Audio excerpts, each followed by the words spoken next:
پنجاب میں ایک گاؤں تھا، تو اس میں نا ایک دفعہ ایک بالکل عام سادہ سا آدمی دکاندار تھا، تو اس کا انتقال ہو گیا، تو اس کی قبر سے خوشبو آنے لگی۔ تو اگر پیر صاحب ہوتے پھر تو بچوں کی موج لگ جاتی، کیا بات ہے بھئی، اتنی کرامت۔ عام سادہ آدمی تھا، قبر سے خوشبو آنے لگی، لوگ پہنچ گئے، معلومات کی، گھر تک گئے، کہا کوئی مطلب ٹھیک ہے داڑھی شریف تھی، نمازی تھا، لیکن کوئی ایسی خاص چیز ہم نے نہیں دیکھی۔ تو اس کے گھر والے بتانے لگے کہ نا قرآن مجید نہیں پڑھا ہوا تھا، بوڑھا آدمی تھا لیکن قرآن مجید سے عشق کرتا تھا، کئی گھنٹے قرآن مجید کو وضو کر کے اپنے پاس رکھتا اور پھر انگلیاں چلاتا اور کہتا میرے مالک نے میرے لیے جو بھی فرمایا ہے حق اور سچ ہی فرمایا ہے۔ اسے چومتا، پیار کرتا۔ اللہ نے یہ اعزاز دیا کہ اگر انتقال ہوا تو قبر کی مٹی سے بھی خوشبو آنی شروع ہو گئی۔ خدا را قرآن پاک سے پیار کریں، خوب ذوق بنائیں کہ ہم نے قرآن مجید کو سننا ہے۔ دوسری میری گزارش یہ ہے آپ حضرات سے کہ سحری میں اٹھنا تو ہے ہی، سودا لینے کے لیے بھی جانا ہے، ہمارے ہاں دہی دودھ کے لیے بھی لوگ صبح صبح جاتے ہیں، تو ایسا نہ کریں کہ تھوڑا 10 منٹ اور جلدی اٹھ جائیں اور پورا رمضان تہجد کی نماز پڑھیں۔ بڑی پسند ہے نبی کریم کو تہجد کی نماز۔ صبح اگر 2 رکعتیں نصیب ہو جائیں تو نبی کریم علیہ السلام نے فرمایا جب جوان آدمی تہجد کے لیے کھڑا ہوتا ہے تو اللہ فرشتوں کے سامنے فخر فرماتا ہے۔ یہ ضرور عادت بنائیں، صبح جن لوگوں کو چند نفل نصیب ہو جائیں اور پھر وہ دعا مانگیں، ایک تو رمضان پھر تہجد کا ٹائم، اس ذوق کو۔ اور تیسری گزارش میری یہ ہے، غریب آدمی جو ہوتا ہے وہ سمجھدار نہیں ہوتا، چونکہ عقل مند ہونے کے لیے تو پیسے ہونا بھی تو ضروری ہے نا۔ میں نے دیکھا ہے کہ بالکل ان پڑھ آدمی ہو لیکن سیٹھ ہو نا تو بڑے بڑے سیانے لوگوں کو نصیحتیں کر رہا ہوتا ہے اور اس کی سنی بھی جا رہی ہوتی۔ میری غربت نے کیا مجھ کو زمانے میں بدنام، تیری دولت نے تیرے عیب چھپا رکھے۔ یہ نا غریب آدمی، اگر سیانے ہوتے تو وہ بھی مالدار نہ ہوتے، یہ نہیں سمجھدار ہوتے، یہ بیچارے کمزور ہی اس لیے رہ جاتے ہیں کہ ان کو چالاکیاں، تیزیاں الا ماشاءاللہ نہیں آتی۔ تو کئی دفعہ غریب تکلیف بھی دیتا ہے، جب آپ کچھ بانٹنے لگتے ہیں، جب کچھ آپ دینے لگتے ہیں تو کچھ چیزیں محسوس بھی ہوتی ہیں۔ بندہ دیکھ کر خیرات نہ کریں، اللہ کی رضا دیکھ کر کریں۔ ہمیں صحیح حدیث میں اس شخص کا تذکرہ بھی ملتا ہے جس نے آ کے نا محبوب کی چادر کو کھینچا تھا، یہ بخاری میں، اور گردن مبارک پہ نشان پڑ گیا تھا۔ اس نے کہا میں کچھ لینے آیا ہوں، چادر کو کھینچا، تکلیف ہوئی بظاہر، لیکن محبوب نے پھر بھی جب عطا کیا تو مسکرا کے ہی عطا کیا۔ غریب آدمی تکلیف میں ہے، مہنگائی نے آزمائش پیدا کر دی ہے۔ تھوڑے سے امیر لوگ اگر اپنے اخراجات میں کمی لائیں، اگر جو عید پر 6 جوڑے بنواتا ہے وہ 2-4 سے گزارا کر لے، تھوڑا سا اپنے اخراجات کو کم کر کے صرف اپنے رشتہ داروں میں، اپنے دائیں بائیں تھوڑی سی توجہ کریں۔ اور ایک بات کا ضرور خیال فرمائیں، پردہ پوشی بہت بڑا حسن ہے، بہت بڑی خوبصورتی ہے۔ اگر یہ صدقات اور خیرات اور رمضان میں جو مساوات کا مہینہ ہے اس میں اگر تھوڑی سی نا پردے کے ساتھ، امام ابو نعیم نے لکھا ہے کہ 100 گھر تھا مدینہ شریف میں، 100، تھوڑی سی آبادی ہوتی تھی، 100 گھر کتنا زیادہ ہوگا، 3 وقت کھانا بھی پہنچتا تھا، کپڑے بھی پہنچتے تھے، بیمار کی دوا کے پیسے بھی پہنچتے تھے، کون دے جاتا ہے پتہ کوئی نہیں تھا۔ پھر اچانک سب کے گھر کھانا آنا بند ہوا تو لوگ پریشان ہوئے، ایک دوسرے سے پوچھنے لگے تیرے گھر کب سے نہیں آیا؟ کہا 18 محرم سے۔ تیرے گھر کب سے نہیں آیا؟ اسی شام سے۔ تیرے گھر 18 سے۔ اب جب سب متفق ہوئے تو پتہ چلا کہ 18 محرم کو امام زین العابدین کا انتقال ہوا۔ 100 گھروں میں کھانا جاتا تھا پر پتہ نہیں تھا دے کون جاتا ہے، کچھ تھوڑا سا نا۔ کچھ خبریں ایسی ہیں جو حضرت عمر بن عبدالعزیز صبح اپنے خادم کو نا ایک سارے دن کے کاموں کی لسٹ دیا کرتے تھے، تو ایک دن لسٹ دی تو وہ چاہیے تو یہ تھا نا کہ اس پہ لکھا ہوتا تھا کہ 11 بجے محکمہ تعلیم والوں کو بلانا، ظہر کے بعد دفاع والوں کو بلانا، شام کو صحت والوں کو بلا لینا. وہ لسٹ جو دی تھی اس پہ لکھا تھا کہ کل 5000 درود پاک کم رہ گیا تھا، آج زیادہ پڑھنا ہے. وہ فلاں بیوہ کے گھر میں راشن پہنچانا ہے. وہ 2-3 لائنیں ابھی پڑھی تھیں کہ وہ حضرت نے چھین لی، فرمایا یہ تو میری ذاتی ہے.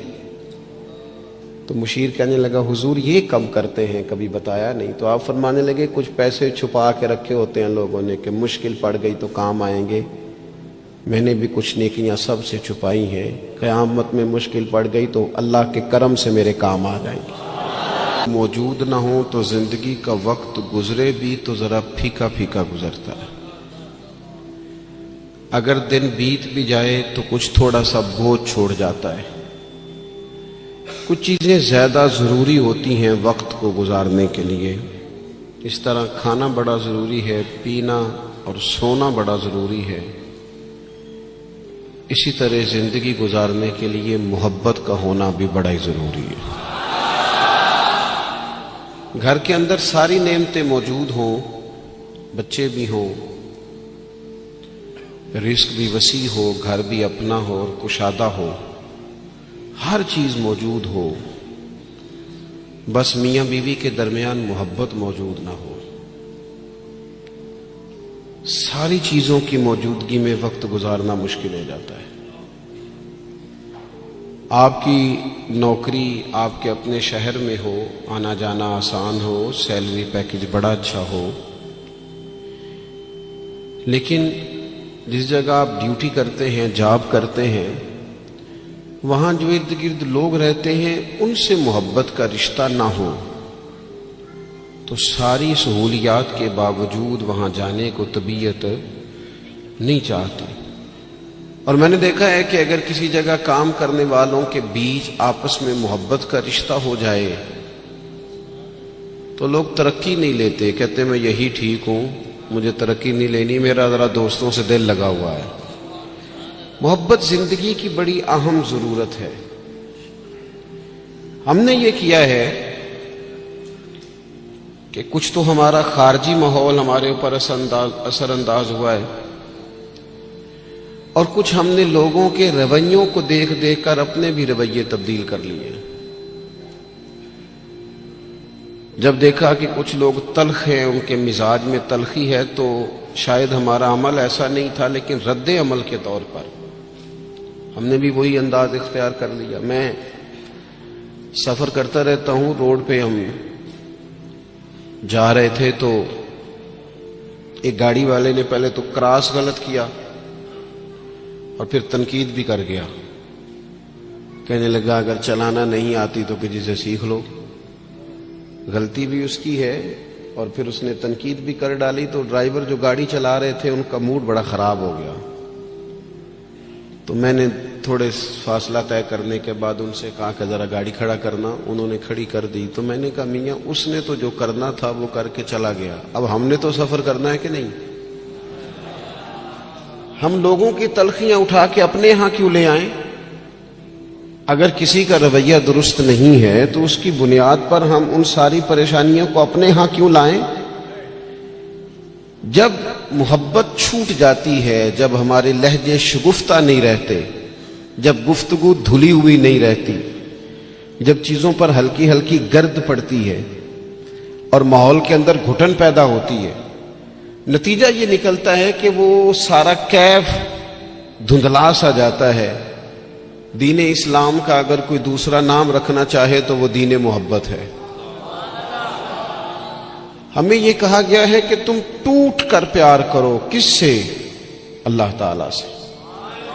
والذین آمنوا اشد حبا للہ. فرمایا وہ لوگ جو ایمان لے آئے وہ اپنے رب سے شدید محبت کرتے ہیں. شدید پیار کرو اپنے مالک سے، شدید. یہ جو شکر ہوتا ہے نا، شکر، یہ اللہ کی محبت پیدا کرتا ہے. اور یہ جو شکوہ ہوتا ہے نا، یہ اس محبت سے دور لے جاتا ہے. یہ جو صبر ہوتا ہے نا، یہ اللہ کے فیصلوں پر راضی رہنے کا حوصلہ دیتا ہے. انسان ساری تکلیفوں کو اپنے مالک کی جانب سے جب سمجھتا ہے، صبر کرتا ہے، تو اس میں حوصلہ، طاقت اور ہمت آتی. وہ اللہ تعالیٰ کی محبت میں جب اس کو پوری طرح برداشت کرتا ہے تو اس کے اندر اللہ کی محبت آتی ہے. اللہ کی تقسیم ہے، کسی کو امیر بنایا، کسی کو مالی طور پر وہ گنجائش نہ دی. جب رب سے پیار ہوتا ہے نا تو پھر انسان کہتا ہے جو اس نے میرے حق میں بہتر سمجھا تھا مجھے عطا کر دیا. یہ جو صوفیاء ہے نا، صوفیاء ہمارے ہاں تو بعض چیزوں کا مطلب بھی بالکل الٹ دیا گیا ہے. صوفی کی صرف یہ ذمہ داری نہیں تھی کہ بابا صاحب بیٹھے ہیں تو آپ جائیں گے تو بے اولاد ہیں تو فوراً دعا کریں گے تو اولاد ہو جائے گی. ان کی فقط یہ ڈیوٹی نہیں تھی کہ وہ تعویذ دیں گے تو کام چل جائے گا، یہ بھی وہ کریں گے. لیکن اہل تصوف کی تو اصل ذمہ داری یہ تھی کہ راہ سلوک کے مسافر جب ان کے پاس آئیں اور آ کے کہیں کہ پریشان بھی ہوں، مقروض بھی ہوں، بے اولاد بھی ہوں، بیمار بھی ہوں، تکلیف میں بھی ہوں، جب لوگ اپنے دکھ سنائیں تو وہ ان کے لیے دعا بھی کرے اور ان کے دل میں اللہ رسول کی محبت ایسی پیدا کریں کہ بندہ رب کی رضا پہ راضی رہنا سیکھ جائے. محبت جو ہے نا، محبت یہ مداوا ہے. خواجہ نظام الدین صاحب محبوب الہی رحمت اللہ علیہ کے مرید نے پوچھا کہ حضرت حالات بڑے خراب ہیں، لوگ بڑا تنگ کرتے ہیں، رشتہ دار بھی ستاتے ہیں، دوست بھی بے وفائی کر جاتے ہیں، مخلص ہو کے چلتے ہیں لیکن سامنے سے نتیجہ کچھ نہیں نکلتا، حضور ان مسائل کا کوئی حل؟ تو حضرت فرمانے لگے ان کا حل یہ ہے کہ تو محبت کرنی شروع کر دے. تو سارے مرید بسم اللہ کہہ کے بات قبول نہیں کرتے. کچھ کے پاس کئی جواب بھی ہوتے ہیں، وقتی طور پہ ہاں کر بھی جائیں لیکن اپنے اندر سے وہ جھگڑا بھی کر رہے ہوتے ہیں. تو اس نے کہا حضور وہ بات تو آپ کی ٹھیک ہے لیکن اگر محبت سے حل نہ ہو مسئلہ تو میں تو پھر محبت کروں گا، لیکن اگر اس سے حل نہ ہو تو حضرت فرمانے لگے نسخہ یہی ہے، اگر حل نہ ہوا تو ذرا خوراکیں زیادہ کر دینا، ذرا تھوڑا سا اس میں اضافہ کر دینا، 2 ٹائم کی بجائے 3 ٹائم کر لینا محبت، پھر 6 ٹائم کر لینا. اسی کو بڑھانا ہے نسخہ. ہم نا جب تک محبت میں کامل نہیں ہوتے. اب دیکھیں نا، داتا صاحب نے ایک جملہ لکھا ہے، داتا صاحب فرماتے ہیں یہ جو محبوب ہوتا ہے نا اس پر غصہ نہیں آتا، اور جس پر غصہ ہے وہ محبوب نہیں ہوتا. محبوب پر غصہ نہیں آتا. فرماتے ہیں جب رب رسول محبوب ہو جاتے ہیں نا تو پھر سخت احکام بھی بندہ بڑی دل جمی کے ساتھ قبول کرتا ہے. اور اس کے لیے ذرا تھوڑا سا کیا کہا رسول پاک علیہ السلام نے؟ ہمارے کریم محبوب علیہ السلام نے ہمیں کہا کہ تکمیل ایمان کی شرط یہ ہے کہ تم ہر چیز سے بڑھ کر اپنے نبی سے محبت کرو. ہمیں نا پہلے اس پر غور کرنا ہے، اس پر پوری توجہ کرنی ہے، اس بات پر کہ ہمارے دلوں میں محبت کی وہ کیفیات. ہم ساری چیزوں کا حل تقریروں سے چاہتے ہیں، تقریریں بھی بڑا اثر کرتی ہیں، بڑا فائدہ کرتی ہیں، پر لیکن جو اثر کیفیت کرتی ہے نا، کیفیت، آپ کا کوئی اپنا رو رہا ہو تو اسے دیکھ کر خود بخود آنسو آ جاتے ہیں. آپ کا کوئی بچہ خوش ہونا تو اسے دیکھ کر خود بخود طبیعت خوش ہو جاتی ہے. پہلے یہ عملاً دیکھنا ہے کہ رسول رحمت علیہ الصلوۃ والسلام کی محبت ہمارے اوپر کس طرح طاری ہے، اس کی کیفیات. والد صاحب اکثر پریشان رہتے ہیں، کاروبار نہیں چلتا، حالات ٹھیک نہیں ہیں، معاشرے میں سوسائٹی میں گزارا کرنا مشکل ہو گیا ہے، کئی دکھ اگرچہ گھر نہیں لانے چاہیے پر کئی سارے دکھ گھر آ گئے ان کے ساتھ. بچوں نے دیکھا اپنے والد کو پریشان، کئی چیزیں بچوں پر طاری ہو گئیں، بچوں کی اماں نے انہیں بتایا کہ آج کل فرمائش کوئی نہ کرنا تمہارے ابا پریشان ہیں، آج کل شرارت کوئی نہ کرنا تمہارے والد ناراض ہیں، غصے میں. یہ ساری باتیں بچوں نے دیکھیں. اللہ کرے آپ میری بات پر زیادہ توجہ فرمائیں. بڑا اچھا نسخہ دیا تھا حضرت قبلہ مفتی صاحب نے کہ کبھی کبھی موبائل چھوڑنے بھی چاہیے. مجھ سے دوست پوچھتے رہتے ہیں باتیں، تو ایک دوست نے کہا کوئی ریاضت، کوئی مجاہدہ بتائیں. تو میں نے کہا پہلا مجاہدہ یہ ہے کہ 30 منٹ موبائل نہیں نکالنا جیب سے، اس پہ عمل کرو، پھر اگلا نسخہ بھی بتائیں گے. لیکن وہ بھی بس مسکرائے تھے، جس طرح صرف آپ بھی مسکرائی ہیں نا خالی. اتنا ہی کیا تھا انہوں نے بھی جتنا کو آپ نے کیا ہے، اور پھر اس کے بعد انہوں نے وہی کیا جس کی مجھے اب بھی امید ہے کہ یہ مجاہدہ مشکل کام ہے میاں، اور بھی غم ہے زمانے میں اس موبائل کے سوا۔ تھوڑی توجہ کریں، چند ایک گزارشات کرنی ہے آپ سے، آپ غور کریں گے میری بات پر۔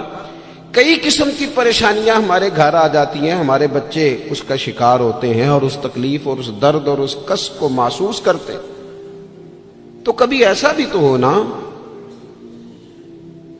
کہ رات کو اچانک والد رو پڑے، اور جب اس کی آنکھوں میں پوری طرح آنسو بہہ جائیں اور اس کی ہچکیاں بند جائیں تو بچے اکٹھے ہو کے اپنی والدہ سے پوچھیں والد کو کیا ہے؟ اس پریشانی میں اور اس انداز میں تو ہم نے کبھی نہیں دیکھا، کاش کبھی ایسا ہونا۔ اور جب بچے اصرار کریں تو والدہ کہ بیٹا تمہارے والی بات نہیں اماں بتائیے ابا کو کیا ہے، تو ماں درد سے کہے بیٹا تمہارے والد کو نا نبی کریم کا مدینہ یاد آتا ہے، ان کو حضور کا شہر مبارک یاد آتا ہے۔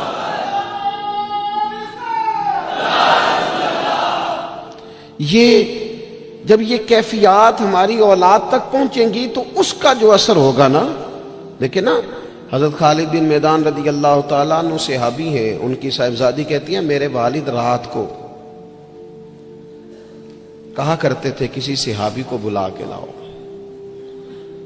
تو میرے بھائی یا گھر والے کوشش کرتے اور محبوب کریم علیہ السلام کے غلاموں میں سے کسی کو بلا کے لاتے، اور پھر ان کو حضور علیہ السلام کے پاس، حضور کے اس صحابی کے پاس بٹھایا جاتا۔ فرماتی ہیں پھر میرے والد ان سے فرمائش کرتے کہ مجھے میرے کریم رسول کی کوئی بات تو سناؤ، کوئی بات، کوئی تذکرہ۔ ہمارے ہاں چونکہ تقریریں روز ہوتی ہیں، جمعے میں تقریر ہو رہی ہے، محفل میں تقریر ہو رہی ہے، تو وہ لینے کا خاص ذوق اور لہجوں کا وہ وضو اور نیتوں کا وہ خلوص اور کشکول کا وہ سیدھا ہونا اور حصول کا وہ جذبہ اس کیفیت کا الا ماشاءاللہ نہیں رہا۔ کہا کوئی حضور کی بات سنائے، تو کہتی ہیں وہ کریم محبوب کے صحابی میرے والد کو میرے نبی کی جب کوئی بات سناتے تو میرے والد رونا شروع کرتے، اور جب کچھ لمحے اس کیفیت میں گزار لیتے تو پھر ان کے لیے وہ دن رات گزارنا آسان ہو جاتا۔ جب نبی پاک علیہ السلام کی محبت کا یہ غلبہ طبیعتوں پر طاری ہوگا، مزاجوں پر یہ غالب ہوگا۔ ہم نے نا ابتدا ہی سی بالکل شروع سے ہی اپنے بچوں کو دولت کی بات سنائی، انہیں سکھایا پیسے کیسے کمانے، وہ فلاں کا بچہ ڈاکٹر بن گیا اتنے پیسے کما رہا ہے، فلاں کا بچہ انجینئر بن گیا اتنے پیسے کما رہا ہے۔ ہم نے اپنی اولادوں کو، اچھا وہ نتیجہ کیا نکلا، رزلٹ یہ نکلا کہ وہ بچوں کو پتہ چل گیا کہ سب سے قیمتی چیز تو دولت ہوتی ہے۔ اور پھر ایک ٹائم ایسا آیا کہ انہوں نے نا اپنے والد سے یہ کہنا شروع کر دیا کہ ابا جی اگر آپ بھی کوئی ڈھب کا کام کر لیتے تو آج ہمارے پاس پیسے زیادہ نہ ہوتے، کیونکہ ان کو جو سکھایا گیا تھا، اگر محبت کے انداز سکھائے جاتے شروع سے وہ چیزیں، دیکھیں نا ہم کتنی باتیں انہیں سکھاتے ہیں، اگر ان کے لہجوں میں وہ خلوص پیدا کرنے کی کوشش، حضرت لقمان علیہ السلام نے کئی نصیحتیں کی ہیں اپنے بچے کو، اور قرآن مجید نے سورہ لقمان کے اندر آپ کی ان نصیحتوں کو بیان فرمایا ہے۔ ایک مقام پہ حضرت لقمان نے اپنے بیٹے سے کہا تھا کہ بیٹا لفظ نہیں، تیرا نا لہجہ بھی ٹھیک ہونا چاہیے۔ کچھ لوگوں کے لفظ ٹھیک ہوتے ہیں، لہجہ ٹھیک ہے۔ لہجے بھی بعض اوقات اگر محبت والے نہ ہوں تو بڑی تکلیف دیتے ہیں۔ وہ شوگر کے مریض ہیں، مثال دے رہا ہوں، شوگر کے مریض ہیں سوسر صاحب، تو بہو نے پوچھا تھا ان سے صبح میں کہ ناشتہ لاؤں، تو انہوں نے کہا بیٹا ابھی میرا جی نہیں چاہتا، لیکن وہ شوگر ہے، گھنٹے دو کے بعد کمزوری ہے، بھوک لگ گئی تو آواز دی بیٹیا ذرا کھانا تو لانا، تب وہ ناراض ہو گئی، ابا جی میں نے تو صبح بھی پوچھا تھا آپ سے، گھنٹہ پہلے بھی، ابھی آپ نے پھر کھانا، اچھا وہ لے آئی، پر برتن ذرا زور سے پٹکے، اس نے دروازہ ذرا زور سے بند کیا، بوڑھوں کو اپنی تذلیل محسوس ہوئی، وہ لہجہ ٹھیک نہیں تھا۔ شام کو جب اس کی شکایت ہوئی کہ ذرا اسے سمجھائیے گا، تو وہ کہتی ہے اپنے شوہر سے کہ ابا جی سے پوچھیں بھلا میں نے کہا کیا ہے، تو کہا تو اس نے کچھ بھی نہیں، لفظ تو بتائے جا سکتے ہیں، کیا جملہ بتائیں، اس نے واقعی کچھ نہیں کہا، لیکن اس کا لہجہ، اس کا انداز، اللہ کرے میں جوانوں کو بات سمجھا سکوں، لفظ بھی ستھرے ہونے چاہیے اور تیرا لہجہ بھی ذرا باوضو ہو تو بات بن جائے گی۔ اگر تیرا انداز بھی تھوڑا، بعض لوگ صحیح بات کر رہے ہوتے ہیں پر صحیح لہجے میں نہیں کر رہے ہوتے، وہ ٹھیک کہہ رہے ہوتے ہیں پر ان کا انداز ٹھیک نہیں ہوتا۔ حضرت لقمان نے اپنے بیٹے سے کہا وَلَا تُصَغِّرْ خَدَّكَ لِلنَّاسِ، بیٹا لوگوں سے منہ ٹیڑھا کر کے بات نہ کرنا، تیرا انداز بھی شستہ ہو، تیرا لہجہ بھی اچھا ہو، تیرا چہرہ ٹیڑھا نہ ہو جب تو لوگوں سے کلام کر رہا ہو۔ میرے دوستو، انداز جب پیار والے ہو جاتے ہیں، لہجے جب خلوص والے ہو جاتے ہیں، جب ہماری اولادوں میں یہ محبتیں منتقل ہوتی ہیں، جب یہ محافل اپنا اصل حسن اختیار کر جاتی ہیں اور یقین کی اس دولت تک چلی جاتی ہیں، تو پھر وہ محبت کی جو کیفیت ہوتی ہے نا، وہ اس طرح کا رخ اختیار کر جاتی ہے کہ جس سے انسان محبت کرتا ہے پھر اس کے لیے وہ جذباتی ہوتا ہے۔ چھوٹے چھوٹے بچے بھی جو ہوتے ہیں نا، چھوٹا بچہ، چلے اگر آپ کا تجربہ نہ ہوا تو یہ تجربہ کر کے دیکھیے گا، چھوٹا بچہ جس کی 4-5 سال عمر ہے نا، اس کے والد کبھی گھر میں اپنی ہی زوجہ سے، آپ کی توجہ ہوگی میری بات پر، والد اگر اپنی ہی اہلیہ سے گھر میں کوئی سخت بات کرتے ہیں نا تو بچے کو پیار ہے ماں سے، ابھی اسے پتہ نہیں ہے بات کیا ہو رہی، ارے ماشاءاللہ، ابھی اسے خبر نہیں ہے کہ بات کیا ہو رہی ہے اور اس کا پس منظر کیا ہے اور پیش منظر کیا ہے، لیکن اگر کوئی تلخ بات والد کرتا ہے نا اپنی بیوی سے تو بچہ 4-5 سال کا ہے تو ماں کے حق میں کھڑا ہو جاتا ہے، نہیں کھڑا ہو جاتا، کہتا خبردار میری اماں سے بات کوئی نہ کرنا، حالانکہ اسے ابھی پتہ نہیں ہے کہ اس کا پس، اللہ کرے میں آپ کو سمجھا سکوں۔ او خدا کے بندو، 4-5 سال کا بچہ چونکہ ماں سے محبت کرتا ہے اور خالص کرتا ہے اور صحیح والی کرتا ہے، تو اپنے ہی والد کے سامنے اپنی والدہ کے حق میں کھڑا ہو جاتا ہے، اور اگر اس کا بس چلے تو ہو سکتا ہے وہ سختی بھی کرے، خبردار میری اماں کے بارے میں، میری والدہ کے بارے میں بات نہ کرنا۔ تو 5 سال کے بچے کو اگر ماں سے محبت ہے تو اس محبت میں اتنا جذباتی ہے، تو اگر امتی کو رسول پاک سے سچی محبت ہو، امتی کو اگر سچی محبت ہوگی،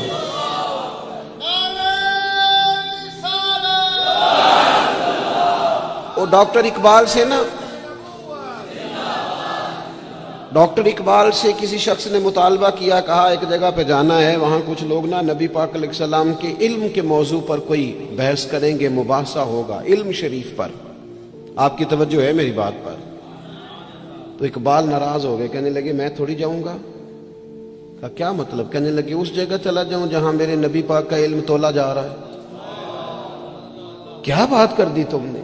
جو تولیں گے، جو پرکھیں گے، جو حدود قائم کریں گے، جو اسے حدود میں بند کریں گے۔ جب رسول پاک علیہ السلام کی خالص محبت، فقط نعروں والی نہیں، فقط میں وہ یہ نہیں کہ وہ نعت خواہ نے کہہ دیا دونوں ہاتھ جو کھڑے کر لے وہ عاشق رسول ہے، اور جس نے کھڑے کر لیے اس کا عشق بھی مکمل ہوا، وہ ختم ہو گئی بات۔ جس نے آج بلند آواز سے نعرہ لگا لیا اس کا عشق تکمیل کو پہنچا۔ او بھائی، جو عاشق رسول ہے وہ دکان پر بھی عاشق رسول ہی ہے، وہ اپنا کاروبار کر رہا ہے، وہاں بھی محبوب کی محبت ہی کی بات کر رہا ہے۔ اور نبی کریم نے فرمایا ہے، حضور نے فرمایا، جو سچا تاجر ہونا کار تجارت رہا ہے پر سچا ہے، فرمایا جو سچا تاجر ہوگا اسے قیامت کے دن اللہ تعالیٰ نبیوں کے ساتھ جگہ عطا فرمائے گا۔ وہ وہاں بھی عشق رسول کا مظاہرہ کرے جب دکانداری کرتا ہے، اس وقت بھی صداقت کا خیال رکھے، سچائی کا خیال رکھے، دیانت کا خیال کرے۔ تو محبت میں جب وہ خاص وارفتگی اور خاص شوق پیدا ہوگا، پھر کسی قادیانی کو، کسی بے دین کو موقع نہیں۔ آپ کو پتہ ہے امام اعظم ابو حنیفہ فرماتے ہیں، ایک بات ہے اگر آپ سمجھ سکے تو، امام صاحب فرماتے ہیں کہ معاذ اللہ ثم معاذ اللہ، نقل کفر نہ باشد، اگر کسی شخص نے دعوی نبوت کیا اور کسی نے اس سے دلیل مانگی، یہ بات بڑی قابل غور ہے، سمجھیے گا۔ ایک شخص نے معاذ اللہ یہ دعویٰ کیا کہ میں نبی ہوں، اور اگر کسی نے اس سے دلیل مانگی کہ تو نبی ہے تو دلیل دے، اگر دلیل مانگی تو یہ مانگنے والا کافر ہو جائے گا۔ کیوں دلیل مانگی تو نے؟ ضرورت کیا تھی؟ بھئی یہ تو اب ہو ہی نہیں سکتا کہ رسول پاک کے بعد کوئی نبی آئے، تو دلیل مانگنے کا معنی، بات سننے کا مطلب، اس پر یہ کب ہوگا؟ جب محبت کو پورا عروج ملے گا، جب رسول پاک علیہ الصلوۃ والسلام کے ساتھ جذباتی وابستگی، مومن کا خاص پیار، جب اس کی الفتیں، جب اس کی، یعنی ایک تو ہے محفل نعت میں نعت سننا، اور ایک یہ ہے کہ کہنا آج دل بڑا پریشان ہے، کوئی مجھے میرے نبی کی نعت سنائے۔ ایک تو یہ ہے کہ محفل میں آ گئے تو محبوب کا تذکرہ کرنا، اور ایک یہ ہے کہ مولانا آج میں بڑی تکلیف میں ہوں، حضور کے فضائل کی کوئی بات تو سنائے، کوئی خصائل، کوئی شمائل کا باب تو چھیڑے۔ جب دلچسپیاں پوری طور پر رسول پاک کی ذات والا صفات سے جم جائیں اور نبی پاک علیہ الصلوۃ والسلام کے ساتھ طبی میلان پوری طرح ہو جائے گا، اور یہ بار بار قوم میں کرنے کی ضرورت ہے، محبت کا انداز بار بار اختیار کرنے کی ضرورت ہے، اس میں بار بار خوبصورتی لانے کی ضرورت ہے۔ مفتی اعظم پاکستان خلیفہ اعلیٰ حضرت سید ابو البرکات شاہ صاحب رحمۃ اللہ علیہ، جب بڑھاپا آ گیا نا، بڑے علیل ہو گئے، تو حضرت کے لیے مطالعہ کرنا مشکل ہو گیا، تو شاگردوں سے کہتے کہ شیخ محقق رحمۃ اللہ علیہ کی مدارج النبوت اٹھا کے لاؤ۔ جب وہ کتاب لائی جاتی تو فرماتے اس میں جو محبوب کے فضائل کا باب ہے نا، ذرا مجھے پڑھ پڑھ کے سناؤ، میرا دل ٹھنڈا ہوتا ہے، ذرا نا مجھے محبوب کی باتیں سناؤ، میری نہ اس سے طبیعت لگتی ہے، میرا دل چاہتا ہے کہ مجھے حضور نبی رحمت علیہ السلام کا تذکرہ سنایا جائے، ان ساری کیفیات کو میں اپنے اندر محسوس کر۔ میرے عزیز، جب تک یہ خاص رنگ ہم اپنی طبیعت میں پیدا نہیں کرتے اور آنے والی نسل کو یہ منتقل نہیں کرتے، جب تک وہ خوبصورتیاں، دیکھیں حالات رہیں گے، حالات اچھے برے رہتے ہیں۔ ہمارے یہاں کچھ لوگ کہتے ہیں مولانا صاحب، پیر صاحب، آپ کو تو ذمہ داری ہی یہ ہے، پر ہم پریشان بڑھے، اور اتنے مسائل کے بیچ اگر آپ ہمیں کہیں محبت کی بات کریں تو میں آپ سے عرض کروں، مسائل تو سب کے ساتھ رہتے ہیں۔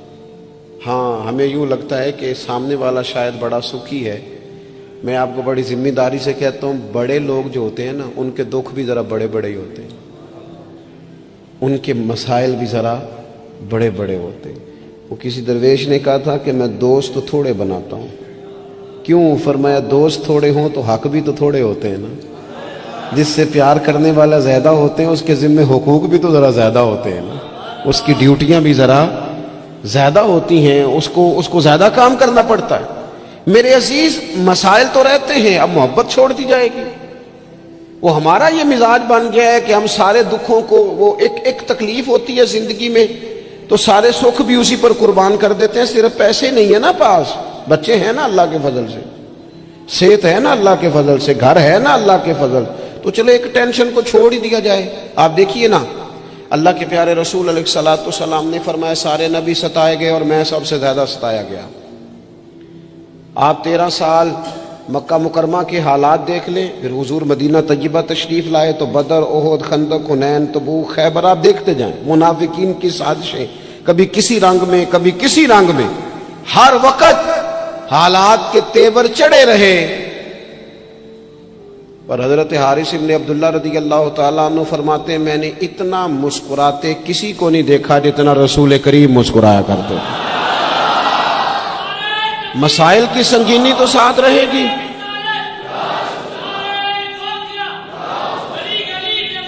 لیکن میں اکثر کہتا ہوں، آج بھی میں دوپہر میں کہہ رہا تھا، پھر کہتا ہوں، ہم رہتے ہیں ناخوش لوگوں کے درمیان، ناراض لوگوں میں رہتے ہیں ہم، تو ناراض لوگوں میں رہ کے نا ہم نے بھی ناراض ہی رہنا شروع کر دیا، کیونکہ ہر کوئی کسی نہ کسی سے ناراض ہے، چاروں جانب ناراض لوگ ہیں، تو لہذا ہماری طبیعتیں بھی تھوڑی تھوڑی ناراض ہی رہتی ہیں۔ وہ لہجے اس طرح کے ہو گئے، انداز اس طرح کا ہو گیا، تھوڑی سی شگفتگی لائیں طبیعت میں، تھوڑا مزاج میں حسن پیدا کریں، تھوڑا سا نا خطاؤں کو بھولنے کا بھی مزاج بنائیں، تھوڑا سا نا طبیعت اس طرح کی بنائیں کہ کچھ چیزوں میں گنجائش بھی ہو، تھوڑا دل بڑا ہو، تھوڑی آسانی ہو۔ گھر میں بیٹھے بیٹھے ایک دن نبی رحمت صلی اللہ تعالی علیہ وسلم نے فرمایا عائشہ ایک بات کروں تمہارے ساتھ؟ یا رسول اللہ میرے نصیب جاگ گئے، فرمائیے۔ تو حضور فرمانے لگے جب مجھ سے ناراض ہوتی ہو پھر بھی مجھے پتہ چل جاتا ہے، اور جب تم خوش ہوتی ہو پھر بھی مجھے پتہ چل جاتا ہے۔ تو حضرت عائشہ صدیقہ رضی اللہ تعالیٰ عنہ عرض کرنے لگی یا رسول اللہ صلی اللہ تعالیٰ علیہ وسلم مجھے میری ماں روئے، میں اور آپ سے ناراض۔ تو حضور فرمانے لگے بتاؤں پھر؟ یا رسول اللہ فرمائیے۔ تو محبوب فرمانے لگے کبھی کبھی قسم اٹھاتی ہو؟ حضور اٹھاتی ہوں۔ فرمایا جب خوش ہوتی ہو تو قسم اٹھاتی ہو کہ مجھے رب محمد کی قسم، اور جب تمہارے دل میں کوئی بات ہوتی ہے تو پھر کہتی ہو مجھے حضرت ابراہیم خلیل علیہ السلام کے رب کی قسم۔ پھر یہ لہجہ ہوتا ہے۔ سیدہ عائشہ صدیقہ کہتی ہیں لوگوں میں تمہیں بتا نہیں سکتی میری کیفیت کیا تھی۔ یا رسول اللہ آپ لفظوں کا بھی خیال فرماتے ہیں؟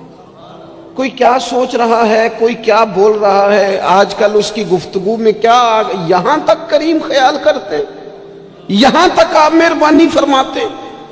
ہم کہاں خیال رکھتے ہیں کسی کا لہجہ کیا ہے، کوئی بیچارہ آج کل کس تکلیف میں، ہمیں کیا لگے؟ اپنے آرام سے زیادہ اور اپنی طبیعت کے سکون سے زیادہ تو ہم کسی چیز کو جاننے کو تیار ہی نہیں ہیں۔ کہاں مجھے پتہ چل جاتا ہے۔ حضرت عائشہ صدیقہ رضی اللہ تعالیٰ عنہ عرض کرنے لگی حضور میرے ماں باپ قربان ہو، میری زبان سے نام ہی جاتا ہے، میرے دل میں ہر وقت آپ موجود رہتے ہیں۔ دل میں لہجہ جب محبت والا ہو، انداز جب ذرا پیار والا ہو، جب تھوڑا سا نا ہمیں پیار کرنا آئے، دیکھیں نا اچھے برے لوگ مل ہی جاتے ہیں، تلخ رویے والا بھی کو مل ہی جاتا ہے، لیکن اگر ہمارا رویہ ٹھیک ہوگا نا تو بڑی ساری چیزیں ویسے ہی ٹھیک ہو جائیں گی۔ میں کچھ لوگوں کو دیکھتا ہوں وہ نا پیار نہیں کرنا چاہتے، وہ تھوڑی دیر کے لیے شفقت نہیں کرنا چاہتے، وہ اقبال کہتے ہیں کوئی کارواں سے ٹوٹا کوئی بدگماں حرم سے، کیونکہ میرے کارواں میں نہیں خوبے دل نوازی۔ یہ جو آگے لگے ہوئے ہیں انہیں پیار نہیں کرنا آتا، اگر انہیں پیار کرنا آتا تو بڑے سارے لوگ ٹوٹ کر نہ جاتے۔ کچھ مزاج میں درگزر ہو، کچھ محبت کا لہجہ ہو، یعنی ایک تو یہ ہے نا کہ ہم بتا رہے ہیں، دکھا رہے ہیں، سمجھا رہے ہیں، اور ایک یہ ہے کہ آگے پیچھے دائیں بائیں دیکھا جائے، جب کوئی نظر نہیں آ رہا تو پھر جیب سے تسبیح نکلے اور حضور پر درود و سلام شروع ہو۔ پھر کیفیات اور قسم کی ہو۔ جب یہ خاص وابستگی نصیب ہوگی اس کے بعد کسی کو جرت نہیں ہوگی ہمارے گھروں کے اندر داخل ہو کے فتنہ گری کرنے کی۔ یہ کوئی بھی شخص بدعقیدہ ہو، قادیانی ہو، کوئی بھی ہو، یہ شکار تب کرتا ہے کہ جب گنجائش ملتی ہے۔ وہ نبی رحمت علیہ السلام نے فرمایا نا، مشکات میں حدیث ہے، فرمایا جب تم اللہ کا ذکر کرتے ہو نا تو شیطان تمہارا دل چھوڑ کے چلا جاتا ہے، اور جب تم غافل ہوتے ہو پھر شیطان وسوسہ ڈالتا ہے۔ شیطان کے وسوسہ ڈالنے سے آدمی غافل نہیں ہو رہا، بلکہ بندہ غافل ہوا تھا، اس نے گنجائش دی تھی تو اندر شیطان داخل ہوا۔ اگر یہ ذکر کرتا رہتا تو شیطان اس کے دل کو چھوڑ کر دور رہتا ہے۔ یہ جو گنجائش ملتی ہے نا ہمارے ہاں، گنجائش، یہ جو نئی نسل کو پوری طرح ہم نبی پاک کی محبت کی غلامی میں ڈھالتے نہیں۔ انسان کے سینے میں جب دل ہوتا ہے تو وہ دھڑکتا بھی ہے، اور جب دھڑکتا ہے تو کسی نہ کسی کے لیے